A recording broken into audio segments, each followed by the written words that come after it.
Monsieur, bonsoir et ravi de vous retrouver dans cette nouvelle édition de Direct, votre fenêtre sur les grands événements qui ont émaillé la scène égyptienne, notamment durant les dernières 24 heures. Notre question principale qu'on a aujourd'hui, notamment dans le volet politique, c'est comment l'Égypte a répondu aux mensonges et aux fausses informations publiées par le CNN concernant son rôle dans la médiation dans ce conflit, dans ces attaques de la part de l'occupation israélienne contre les Palestiniens dans la bande de Gaza, qui profitent de ternir le rôle égyptien dans le cessez-le-feu, dans les négociations, mais aussi dans l'acheminement de l'aide humanitaire aux Palestiniens dans la bande de Gaza. Et est-ce que l'Égypte va réaliser ces menaces de se retirer des négociations entre les deux parties, entre les Israéliens et les Palestiniens? Donc ce sont parmi les grandes questions qu'on a aujourd'hui dans ce dossier. Mais justement, en économie, on a trouvé que l'Égypte a connu de grands afflux monétaires de plus en plus efficaces, de plus en plus croissants. Donc, en réaction, on trouve qu'il y avait des différents témoignages, des différents rapports, mais aussi un indice tout à fait positif concernant la bonne performance réalisée par l'économie égyptienne et concernant quand même la reprise de l'économie égyptienne, non seulement sur la scène régionale, mais aussi sur la scène internationale. Et enfin, nous devons clôturer cette édition par comment l'Égypte a pu être dans une course contre la montre pour réaliser ce qu'on appelle la sécurité alimentaire dans une condition quand même dans un monde de plus en plus frappé par plusieurs crises, notamment les crises de changement climatique et les crises de manque de financement pour le développement. Donc très rapidement, nous devons commencer cette nouvelle tournée et cette nouvelle édition dans le monde égyptien par les déclarations faites par le président de l'organisme général de l'information Ziad Rachwan, qui a souligné que l'article publié par le site internet de la chaîne américaine CNN sous le nom « L'Égypte changeant les termes de l'accord du cessez-le-feu dans la bande de Gaza », selon lui, est en fait une pure allégation dépourvue de toute vérité.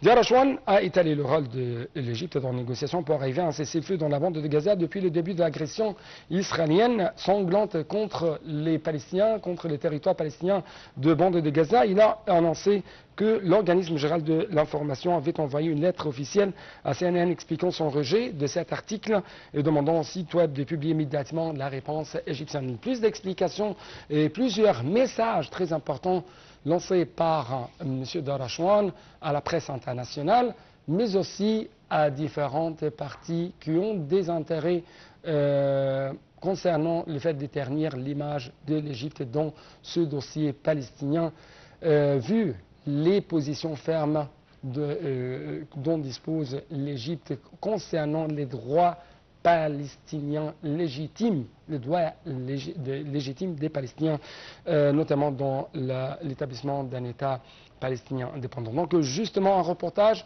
après ça c'est le temps des analyses.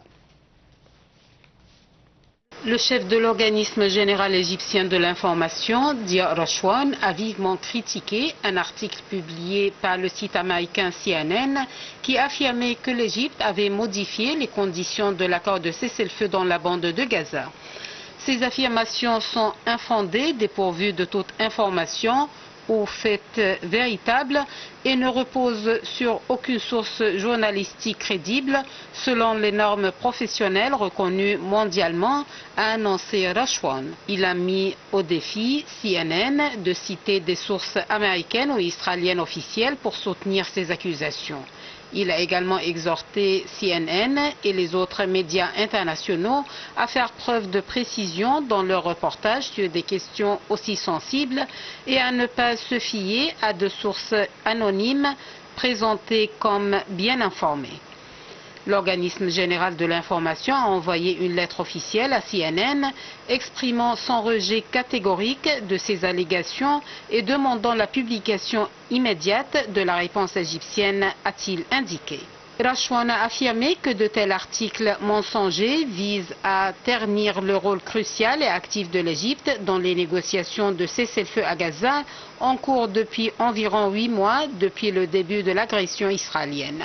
Il a exprimé sa stupéfaction face aux tentatives de certains acteurs de discréditer les efforts considérables déployés par l'Égypte pour mettre fin aux hostilités, sauver des vies civiles et préserver la paix dans la région. Selon lui, l'Égypte a observé que certains partis cherchent systématiquement à accuser les médiateurs tour à tour, le Qatar puis l'Égypte, de partialité afin de détourner l'attention et éviter de prendre des décisions cruciales concernant l'accord de cessez-le-feu et la libération des prisonniers. Rachouane a souligné que ces manœuvres servent les intérêts politiques personnels de ces partis et leur permettent de faire face aux crises politiques internes auxquelles elles sont confrontées. Rachouane a précisé que le rôle de l'Égypte dans la médiation de l'accord de cessez-le-feu et la libération des détenus a été sollicité de manière répétée par Israël et les États-Unis en raison de l'expertise et du professionnalisme reconnu de l'Égypte dans la gestion de telles négociations. L'Égypte a déjà mené avec succès plusieurs médiations entre Israël et le Hamas. Selon Rachouane, les accusations mensongères et les tentatives de discréditer le rôle de l'Égypte sont perçues comme une sanction pour ses positions fermes en faveur des droits légitimes du peuple palestinien. Rachouane a affirmé que les tentatives continuent de remettre en question et de dénigrer les efforts de médiation de l'Égypte avec des allégations non fondées ne sera qu'aggraver la situation à Gaza et dans toute la région. Il a averti que l'Égypte pourrait se retirer complètement de son rôle de médiateur dans le conflit actuel si ces accusations persistent.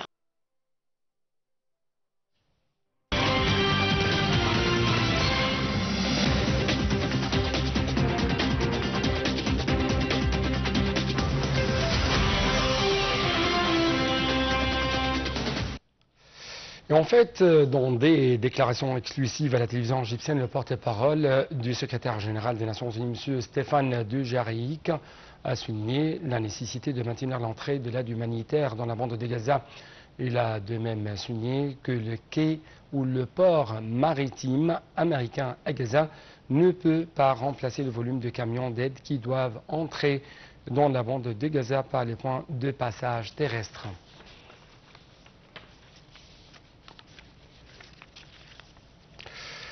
En réaction, bien sûr, à ces évolutions politiques concernant le conflit dans la bande de Gaza, le secrétaire d'État américain Anthony Blinken a affirmé que l'Égypte était un partenaire important dans les négociations de cessez-le-feu dans la bande de Gaza. Lors d'une audition au Congrès, Blinken a confirmé le rôle égyptien dans l'acheminement de l'aide humanitaire à la bande de Gaza. Blinken a de même souligner que les opérations militaires menées par Israël près du terminal de Rafah sont à l'origine de la difficulté de l'acheminement de l'aide humanitaire et le secours dans la bande de Gaza.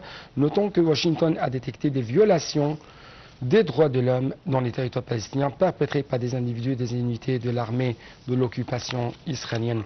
En réaction également, on trouve que le Conseil de guerre israélien a chargé l'équipe de négociation de poursuivre les négociations sur le retour des détenus après avoir présenté une nouvelle offre, ou plutôt une nouvelle offre qui a été approuvée à l'unanimité par les membres du Conseil. Notons que l'Égypte a joué un rôle important dans le début des négociations entre la résistance palestinienne et les occupations israéliennes pour mettre fin à la guerre à Gaza. La participation du Caire à la médiation fait suite aux demandes répétées de la part d'Israël, mais aussi de la part des États-Unis de jouer ce rôle en raison de leur conscience et l'expérience égyptienne et de son professionnalisme dans la gestion de telles négociations.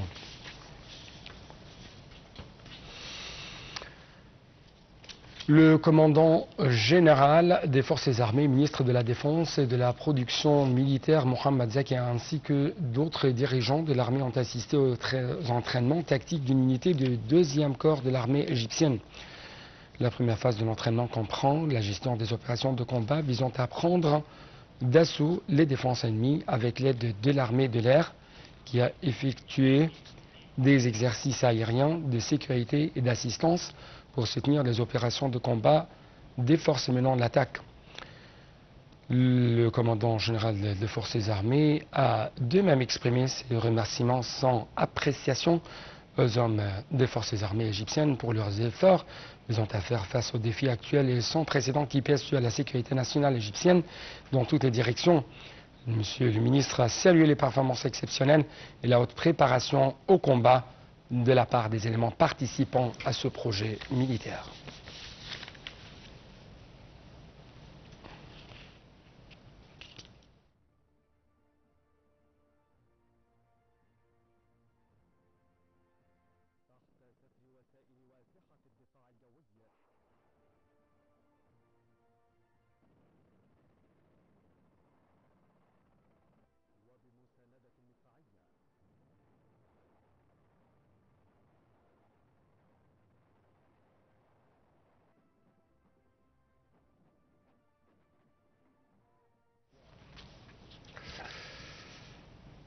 Et donc, pour avoir plus d'analyse en ce qui concerne comment l'Égypte a répondu aux mensonges, mais aussi à fausses informations concernant son rôle dans le cessez-le-feu, dans les négociations, dans l'acheminement de l'aide humanitaire dans la bande de Gaza, notamment que CNN a publié un article concernant, malheureusement, d'une manière fausse, ce sujet et encore une fois, ça profite à qui? C'est-à-dire le fait de ternir l'image de l'Égypte, ça profite à qui? C'est ce qu'on va savoir à travers les explications de monsieur l'ambassadeur Medhat Al-Melighi, ex et ancien ministre adjoint des Affaires étrangères. Monsieur l'ambassadeur, vous êtes toujours le bienvenu sur NAL TV International. Monsieur l'ambassadeur. Je vous entends. Oui, oui. Bonsoir et merci beaucoup pour nous rejoindre à travers la ligne de NAL TV International. Et permettez-moi, comment vous avez vu, lu et suivi quand même les réactions de la part de l'Égypte en ce qui concerne ces fausses informations publiées par le CNN? Alors, premièrement, on doit comprendre que c'est une agence de presse de CNN. Alors, c'est pas une source officielle. Ouais. Cela dit, c'est pour ça que l'Égypte a demandé à son homologue, comme on l'a tous suivi, M. Diar Rachouane, lui s'est chargé de répondre d'une manière officielle en demandant les preuves des mensonges qui ont été dits. Ça, c'est le professionnalisme dans la presse, c'est ce que l'Égypte devait faire.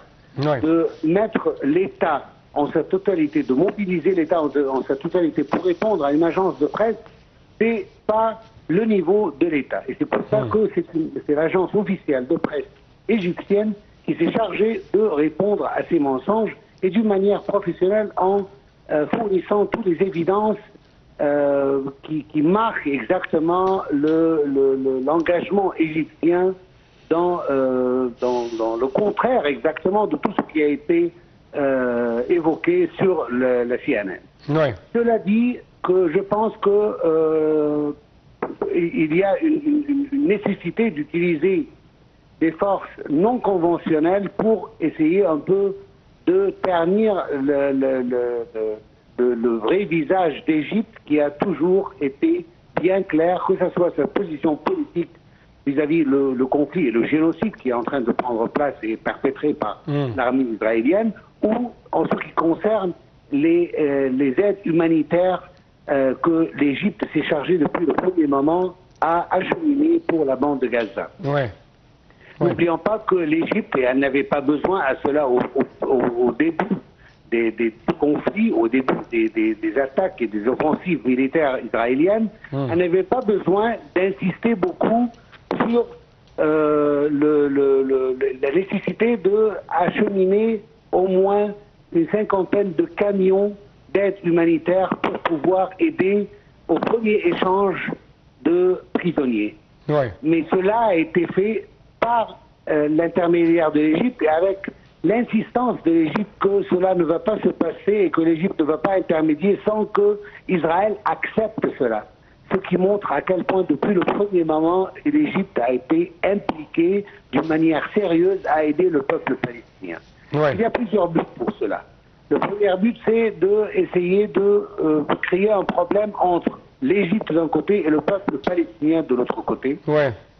Essayer aussi un peu de calmer la rage mondiale sur les offensives israéliennes et de montrer que pas seulement Israël est coupable, mais il y a d'autres coupables aussi sur la scène. Et du coup, on doit essayer de ternir Donc, ce sont des manœuvres israéliennes? Certainement israéliennes ou américaines pour supporter la position de l'État hébreu.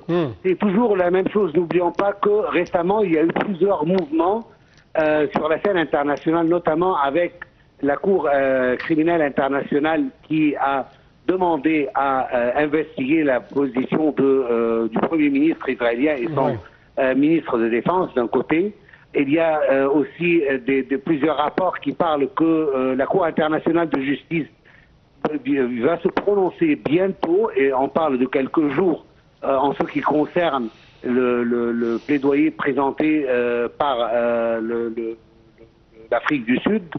Alors il y a plusieurs problèmes internes israéliens et on a besoin d'un bouc émissaire, si on peut le dire, pour pouvoir sauver la face d'Israël. Israël maintenant est dans une situation qui n'est pas du tout la meilleure. Elle est demandée, Israël est accusé de commettre d'une manière officielle. C'est plus un État qui l'accuse, mais c'est plutôt une cour internationale dont, malgré qu'elle n'est pas signataire, mais cette cour, étant donné qu'elle reconnaît le territoire souverain palestinien et que la juridiction... Et bien sûr, quand même, la cause palestinienne et les Palestiniens sont une sécurité nationale pour l'Égypte, représentent une sécurité nationale pour l'Égypte. Mais j'ai une question très importante. Et il y avait des menaces lancées par M. Ziad Rachouan en ce qui concerne le fait que l'Égypte va réaliser ces menaces concernant le fait de se retirer en tant qu'un médiateur de ce conflit si ces accusations vont continuer. Est-ce que l'Égypte peut arriver à ce point? Non, moi je suis un peu de l'autre côté de cette pensée de M. Ziad Rachouan. Pour la simple raison que l'Égypte, en tant qu'intermédiaire, elle est là pour aider les Palestiniens, elle n'est pas là pour aider les Israéliens à s'en sortir. Et c'est pour ça que l'Égypte va continuer toujours ses efforts pour, premièrement, aider les peuples palestiniens ou, à la moindre des cas, de exposer la position israélienne qui essaye de rejeter tout ce qui peut faciliter et apaiser la vie pour les Palestiniens. Alors, je ne pense pas que l'Égypte, malgré ses menaces et malgré ses accusations, les mensonges, même pas des accusations, par le CNN, que l'Égypte va se retirer. Oui, et il savait quand même que l'Égypte, qui essaie toujours de préserver ses nerfs froids, et de jouer un rôle très efficace au niveau diplomatique, au niveau juridique, au niveau des cours de pénal international, des cours de justice internationale, ça irrite beaucoup les occupants israéliens et leurs alliés. Parce que l'Égypte ne se lance directement dans un bras de fer, par exemple militaire ou quelque chose comme ça, mais plutôt l'Égypte essaie toujours de montrer au monde entier les atrocités, les génocides, les preuves en ce qui concerne ça à tout le monde, n'est-ce pas? Exactement. Alors, la position de l'Égypte a été toujours marquée par être une vue balancée, une vue juste, une vue qui cherche à aider le peuple palestinien oppressé depuis des décennies.